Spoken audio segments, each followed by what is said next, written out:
Oke, jadi selamat datang di Retas atau review laptop bekas berkualitas. Dan di video Retas kali ini kita akan membahas laptop yang dulu harganya itu 2,7 juta rupiah dan ini dari brand lokal. Dan perkenalkan ini adalah Axio MyBook 10. Jadi kalau kalian lihat video Retas episode kemarin yang kita bahas Samsung 10 inch, jadi saya belinya di teman saya sendiri sih ya. Jadi 3 laptop itu borongan 300.000, itu pun belinya pakai maksa. Jadi kalau kalian tanya 100.000 dapat di mana? Wah, itu harus kenal orang dalam. Tapi nanti seperti biasa video Retas itu misalkan laptopnya udah saya upgrade dan menurut saya udah layak untuk dipakai, akan kita jual lagi, dan jualnya biasanya sih kita jualnya rugi ya. Yang penting ada modal lagi buat kita muter untuk beli laptop di episode Retas selanjutnya. Jadi yang akan kita bahas di episode Retas kali ini adalah Axio MyBook 10. Axio berarti brand lokal buatan Indonesia 10. Sesuai dengan namanya berarti dia berdimensi 10 inch.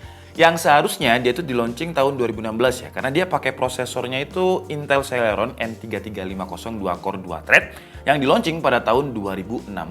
Untuk base clocknya ada di 1,1 GHz dan boost clocknya 2,4 GHz dengan TDP-nya 6 watt. Jadi benar-benar hemat daya. Yang seharusnya sih kalau misalkan nanti kita buka dia terus dia nggak pakai kipas, fanless, itu masih oke-oke aja karena masih 6 watt. Dan dengan harga 100.000 kemarin itu saya negoin ya, karena laptop ini kayak bekas, walaupun dia keluaran 2016 ya, tapi ini laptop kayak bekas perang gitu. Jadi kalau kita lihat di sini, bagian sini ya, tuh, ini udah kayak bener-bener dilempar-lempar gitu. Jadi bekas pemakaiannya banyak banget di bagian punggungnya. Di bagian bawahnya, waduh, warnanya juga. Mungkin nanti kita bersihin, dan biasanya kalau orang-orang yang jualan laptop bersihin itu pakai alkohol atau pakai minyak kayu putih. Jadi nanti kita upgrade, kita bersihin, dan kita coba lihat before afternya kayak apa ya. Tapi yang jelas ini sih bener-bener kotor banget. Cuman kalau tampak bawah kayak gini, misalkan gak ada logo Axio-nya, stiker Axio-nya di sini, dia mirip bagian bawahnya MacBook ya kalau misalkan kayak gini. Dan sekarang kita coba buka karena kemarin sempat saya lihat itu. Nah, jadi kondisinya kalau kalian lihat, entah ini bekas kecemplung oli atau kecemplung apa ya, tapi kalau kita perhatikan di bagian sini tuh benar-benar kotor banget. Ini kayak bekas kena oli ya, jadi kayak kena oli, kayak bekas perang. Dan kemarin tuh saya negonya ya agak maksa sih ya, jadi saya langsung kasih uang 300, saya kayak bawa lari gitu. Jadi makasih buat Agung ya, yang udah ya sedikit memaksa buat saya beli laptop ini untuk konten. Terus kalau kita lihat frame-nya ya, frame-nya ini bodoh gila, dia ini tebel banget di keempat sisinya. Kalau misalkan alasannya webcam, karena ada webcamnya ya, webcamnya cuma segini aja. Jadi tahun 2016, gila, 10 inch terlihat seperti 7 inch gitu ya. Karena biasanya kalau saya bilang sih 14 inch tapi terlihat seperti 12 atau 13 inch karena frame-nya tipis. Tapi kalau ini 10 inch terlihat seperti 7 inch karena frame-nya ini tebal banget. Di bagian sini ada logo Axio, di bagian atas keyboard ada beberapa indikator, tombol power, terus caps lock, juga ada lubang mic di sini ya. Dan ini dia nggak bisa nyala kalau misalkan nggak dicolok. Makanya kalau kalian lihat di sini ada untuk colokannya, karena kalau kita nyalakan sekarang baterainya itu nggak bisa.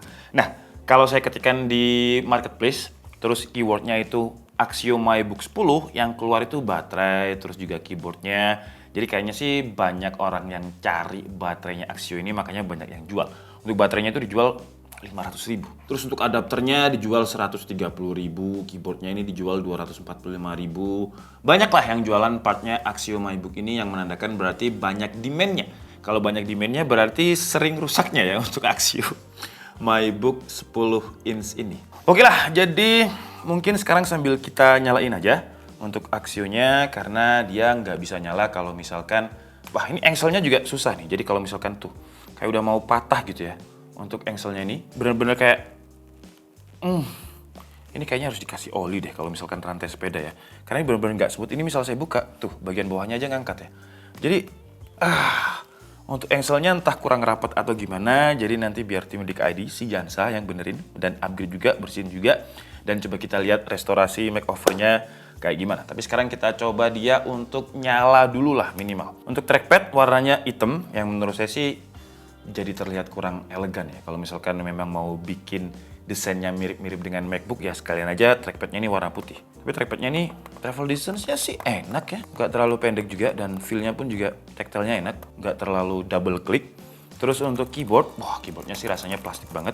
BTW dulu tahun 2016 dia itu harga barunya sekitar 2,7 juta. Jadi dia pakai Intel Apollo Lake N3350, RAM-nya 2 GB, DDR3, terus storage-nya 500 GB hard disk, slim and light design. Ya dia emang enteng banget sih ya. Kayaknya nggak ada 1 kilo, kayaknya ya, tapi biar lebih valid kita coba ambil timbangan. Dan bobotnya dia itu, nggak ada 1 kilo beneran ya, ada di sekitar 997 gram. Dan untuk Windows-nya dia pakai Windows 8. Tadi ngomongin hard disk Sentinel, jadi biasanya kalau misalkan kita ngecek hard disk itu pakai hard disk Sentinel kayak gini. Nah, kalau kita lihat di sini hard disknya masih oke sih ya menurut Sentinel. Jadi performance-nya itu 100%, kesehatan atau health-nya itu juga 100%. Power on time-nya kalau di sini terdeteksinya itu dia nyala selama 28 hari 10 jam. Sebenarnya nggak terlalu lama ya. Apa ini kayaknya hard disknya udah diganti deh, karena kalau kita lihat fisik laptopnya nggak mungkin dia cuma nyala 28 jam. Kayak nyala udah 20 tahun gitu ya kalau kita lihat. Dan kalau kita lihat di sini, waduh gila, dia udah diinstali Photoshop. Ini kayaknya kalau kita buat Photoshop juga nggak mungkin kuat ya. Ini Photoshop versi berapa? Tapi ini kayaknya versi lama. Coba kita buka. Untuk booting Photoshop aja dia berapa lama? Coba kita lihat. Terus dia dikasihnya juga Office yang 2010. Masih ada Winamp. Ya, jadi kalau orang sekarang atau anak-anak zaman sekarang kayaknya udah nggak tahu Winamp ya. Cuman kalau saya dulu, Winamp itu adalah player yang paling diminati. Nyetel lagu Avenged, zaman-zaman dulu ya, lagu-lagu yang lama gitu, Avenged, Green Day itu pakainya Winamp dulu. Kalau sekarang kan udah pakai aplikasi bawaannya Windows ya. Ini Photoshopnya udah muter-muter tapi dia nggak bisa dibuka. Mana? Lama nih. Tadi udah kita buka, padahal coba kita buka lagi ya. Tuh, udah muter-muter atau kita klik kanan aja. Habis itu kita run as administrator. Coba kita lihat apakah bisa. Untuk memastikan kalau saya udah klik. Waduh, CS4 ya. CS4 itu zaman-zaman saya masih SMA pakai Adobe Photoshop CS4. Kalau sekarang udah ada versi 2022 ya. CS4, apakah dia kuat? Kayaknya juga nggak kuat deh CS4 di Intel N3350 ya. Apalagi RAM-nya ini cuma 2 GB. CS4O tahun 2008 ya, karena di sini lisensinya itu 90 sampai 2008. Interface-nya masih langsung terbawa ke nostalgia zaman-zaman sayangnya di warnet gitu ya. Tuh, coba kita open untuk Photoshop. Oh, ini mantan yang punya ini sekolah SMA ya. Jadi jangan dibuka yang ada wajahnya, kita buka yang ini aja. Ya, untuk buka satu foto aja butuh berapa detik nih. Tuh, kalau misal kita lihat dari kiri, kanan nggak ada screen bleeding, ke bagian atas aja ada screen bleeding. Kan kalau saya lihat, IPS level. Jadi untuk panelnya dia masih pakai IPS, tapi IPS-nya bukan IPS yang bagus, IPS level. Dan kalau Photoshop sekarang kita coba bikin banyak layer ya. Ctrl J aja terus, Ctrl J terus. Kita bikin banyak efek di sini. Masih kuat ya. Habis itu, tuh ternyata masih jalan. Saya udah nggak jalan, dia jalan. Ya nggak kuat sih ya ini ya. 36, 37, 38 kelihatan nggak di kamera ya? Tuh udah 40 sekarang. Jadi tangan saya udah berhenti, dia masih processing ya. Jadi delay-nya, lumayan di delay-nya nih masih jalan. Udah 59 mentok. Nah, jadi kalau misalkan kita bikin banyak layer, banyak efek sih nggak mungkin kuat. Tapi kalau misalkan kita cuman sekedar kayak atur warna aja, mungkin kita atur brightness dan kontrasnya kayak gini-gini doang ya. Ternyata trackpadnya untuk klik yang bagian tengah sini saya ralat ya. Tadi kan saya bilang enak untuk klik kiri dan kanannya aja, tapi untuk bagian tengah ini dia double klik nih. Gak enak ternyata. Kalau dibilang bisa ya bisa sebenarnya, tapi ya bisa sumpek juga, bisa emosi juga tuh. Untuk warnanya dia masih oke. Terus sekarang kita coba untuk save dia, file, save as, habis itu kita save as PDF atau PSD ya. PSD aja yang agak berat ya. PSD, habis itu kita save. Terus oke. Lah, ketika saya klik, ini malah Windows-nya yang keluar. Woi, jadi kan tadi saya klik gini nih. Cus. Nah, itu yang benar. Tapi tadi Windows tab-nya yang malah ketutup. Coba kita lihat untuk nge-save ke PSD dia butuh berapa lama. Ini tadi ada 59 layer, cuman saya copy aja, nggak ada efek-efek apa. Dia fotonya di copy sampai 59 layer. Dan kita coba lihat progresnya berapa lama dia. Editor seperti biasa tolong dikasih time lapse waktu ya. Karena kan saya nggak ada timer di sini. Kita coba lihat berapa lama. Lumayan lama ya. Ini layarnya kebanyakan sih, tapi saya bikinnya 59. Apalagi ini RAM-nya 2 GB. Ya harusnya sih 3 atau 5 layer aja lah.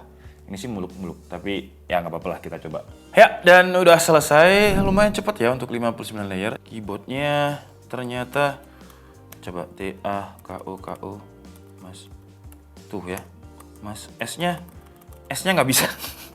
Jadi untuk huruf S-nya dia nggak bisa. Tuh, fun fact ya, kalau misalkan kita lihat orang yang bersihin atau membenahi keyboardnya laptop, itu biasanya dipukul-pukul. Beneran? Tas.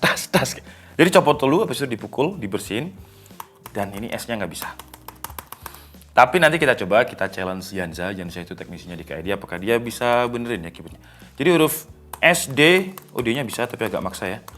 Tuh.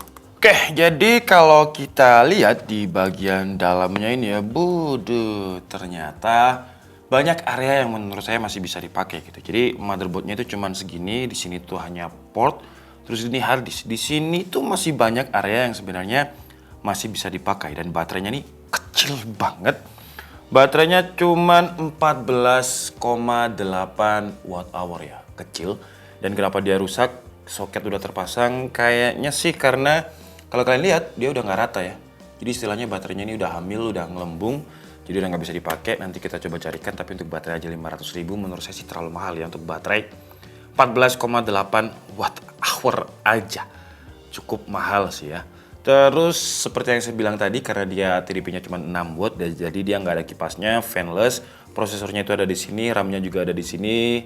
Mungkin coba kita bongkar sekalian deh ya bagian ini ya. Tapi pertama kita copot baterainya dulu, walaupun baterainya ini udah aus. Tapi ya siapa tahu untuk mengurangi konslet-konslet, kita coba bongkar yang lainnya juga.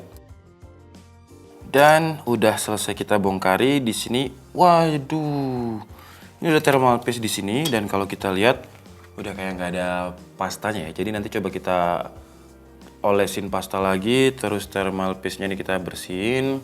Jadi PR-nya adalah kita coba olesin pasta, RAM-nya 2 GB ini ternyata nggak bisa di-upgrade. Ini mungkin nanti kita upgrade pakai SSD biar bootingnya lebih cepet, dan SSD itu wajib kalau buat operating system menurut saya. Kalau misalkan masih butuh hard disk itu masih bisa dipakai asalkan dipakainya untuk arsip ya, bukan sebagai operating system. Karena arsip kalau misalkan kita pakai SSD, wah itu sih mubazir menurut saya, karena SSD yang bertera-tera itu harganya mahal. Kalau misalkan hard disk kan ada yang 10 tera, itu harganya juga masih lumayan mahal, tapi 10 juta kalau nggak salah yang 10 tera tuh.